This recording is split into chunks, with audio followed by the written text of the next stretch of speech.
Bokaro airport के मार्ग में सबसे बड़ी बाधा बोकारो पावर सप्लाई कंपनी के चिमनियों में लगने वाला फ्लैश लाइट। इस बाधा को दूर करने में लगा प्रबंधन। जून 2025 में खत्म हो जाएगी बाधा, चिमनियों में लग जाएगा फ्लैश लाइट। हवाई उड़ान में चिमनियों में लाइट का नहीं होना एक बड़े बाधा के तौर पर डीजीसीए ने रेखांकित किया था। अब बोकारो पावर सप्लाई कंपनी ने कहा चिमनियों में लाइट नहीं बनेगी बाधक। हवाई उड़ान को सुगम बनाने के लिए जल्द ही चिमनियों में लगा दी जाएगी फ्लैश लाइट। फ्लैश लाइट लगाने का काम तेजी से शुरू, जून 2025 तक में लग जाएगी चिमनियों में फ्लैश लाइट और बोकारो हवाई अड्डे की राह होगी आसान। एयरपोर्ट अथॉरिटी ऑफ इंडिया की ओर से 72 करोड़ से ज़्यादा खर्च कर बोकारो स्टील प्लांट के बोकारो हवाई अड्डे को उड़ान योजना के लिए विकसित किए जाने के बाद कई वर्षों से भले ही हवाई उड़ान शुरू नहीं हुई हो, लेकिन हवाई अड्डे को लेकर शुरू हुई राजनीतिक उड़ान ने हवाई अड्डे के मामले को गर्म कर दिया है। बोकारो हवाई अड्डे से कमर्शियल उड़ान के लिए लाइसेंस के आवेदन पर डायरेक्टर जनरल सिविल एविएशन द्वारा कई बिंदुओं पर जो स्पष्टीकरण मांगी गई है और हवाई उड़ान के मार्ग में जिसकी वजह से बाधा बताई गई है, उसमें एक है बोकारो स्टील प्लांट के अंदर स्थित बोकारो पावर सप्लाई कंपनी की 3 चिमनियाँ।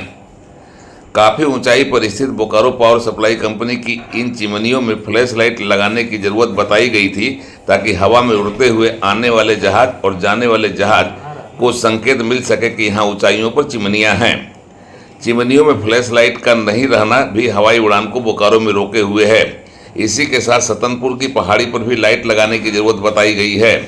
बोकारो स्टील प्लांट के अंदर स्थित बोकारो पावर प्लांट की चिमनियों में फ्लैश लाइट लगाने का काम को जहां गति मिली है, वहीं सतनपुर की पहाड़ी पर सरकार की ओर से लाइट लगाने की व्यवस्था को लेकर हलचल बढ़ी है। बोकारो पावर सप्लाई कंपनी जो steel authority of India limited और दामोदर घाटी निगम की संयुक्त इकाई है की ओर से चिमनियों में लाइट लगाने की प्रक्रिया शुरू हो गई है और इस काम को जून महीने तक पूरा कर लेने का दावा और वायदा किया गया है।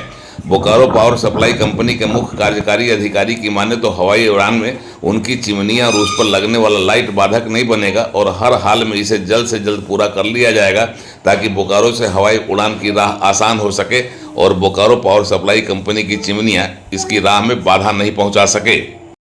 बोकारो एयरपोर्ट के संचालन में आपकी 3 चिमनी है जिसमें लाइट नहीं लगा हुआ है, जिसको फ्लैश लाइट कहते हैं, जो संकेत देता है कि हम यहाँ पर इतनी ऊंचाई पर हैं, जिसके चलते यहाँ पर परिचालन शायद संभव नहीं हो पा रहा है। बीपीएससीएल की ओर से क्या व्यवस्था की जा रही है जो आपकी चिमनी है उसमें लाइट लगाने की? देखिए, बीपीएससीएल ने ऑलरेडी 3 चिमनी है हमारी। एक यूनिट नंबर 9 का है, उसमें ऑलरेडी एविएशन लाइट लगी हुई है जो कि फंक्शन है, कर रही है काम। जहाँ तक दूसरा सवाल है, बाकी 2 चिमनी का ऑलरेडी ऑर्डर हो चुका है, प्लेटफॉर्म का सारा काम चल रहा है। एक चिमनी का एक्सपेक्टेड है कि हम लोग जून में ज़रूर कंप्लीट कर लेंगे, जो शेड्यूल हमने दिया है। और सेकंड चिमनी भी हम लोग कोशिश कर रहे हैं कि पूरा का पूरा जून में कंप्लीट हो जाए और उम्मीद करते हैं कि बीपीएसएल के कारण जो प्रॉब्लम आ रही है एविएशन के लिए लाइट में, वो प्रॉब्लम एयरपोर्ट को बनने में कोई बाधा नहीं आनी चाहिए। मैं यही, इससे ज़्यादा नहीं बोलूँगा। बाकी जो है बहुत स्मूथ चल रहा है। कोशिश कर रहे हैं बीपीएसएल का परिवार की ओर से जो भी कष्ट होगा, कोई भी दिक्कत यदि होगी, हम उसको पूरा करने की कोशिश करेंगे। मतलब लाइट उपलब्ध हो गई है? लाइट उपलब्ध एक में ऑलरेडी है, दूसरे में ऑलमोस्ट हो जाएगी। जून में 100%, एक सेकेंड चिमनी में हो ही जाएगा। थर्ड का भी हम कोशिश कर रहे हैं कि उसमें भी हो जाए। मतलब लाइट अब बाधक नहीं बनेगी एयरपोर्ट में? नहीं, अभी उम्मीद करता हूँ कि ये नहीं बनना चाहिए।